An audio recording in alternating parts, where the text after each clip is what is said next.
Malawi Today.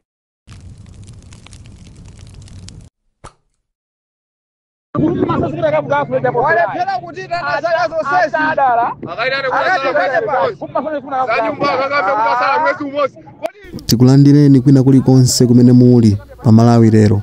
Nkhani yayikulu ndiyokhuzana ndi aziphunzitsi amene anayitanidwa ku meeting ya ndi president ku State House, kumeneku anthu akuchokera ku Mangoja nawo ayitana kuti akakumane nawo, ndipo kumene kuzikuoneka kuti mkumano wawo sunathe bwino chifukwa choti anthu atabwera kumeneku amayankhula zosiyanasiyana. Ndi apa tifuna kuti mumve zimene anthu amenewa amayankhula pochokera ku meeting imeneyi ndi President Chakwera.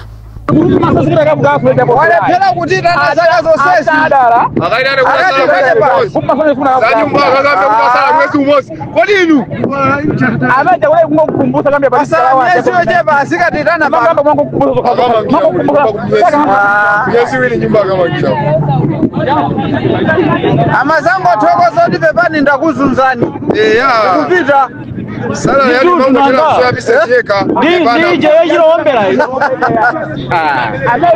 sala leo sikukula gashuka buledi kukanika kumfikira mpuzisi buledi gari mutaje hizi bizo tani bada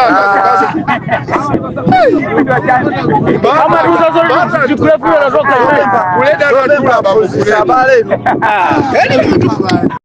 Zimenezo ndi zina mwa zinthu zimene aphunzitsi amenewa amayankhula pochokera ku State House kumene anakakumana ndi President Chakwera.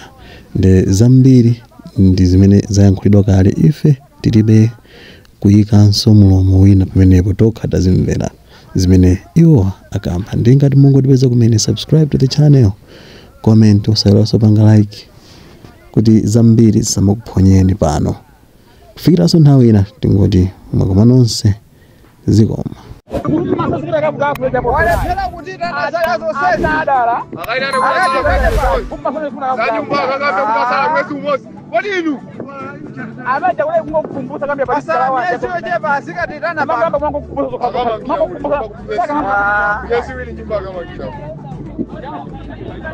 Amazango thokoza ndi pepani ndakuzunzani. Kupita sala yani mambo tena bisecheka nije yechiloombera hizo sala leo sikukula gashuka buledi kukanika kumfikira mpuzisi buledi gari mutaje hizi bizo tani bada kama ruza zote zikurefu na zoka buledi anatula babu sabale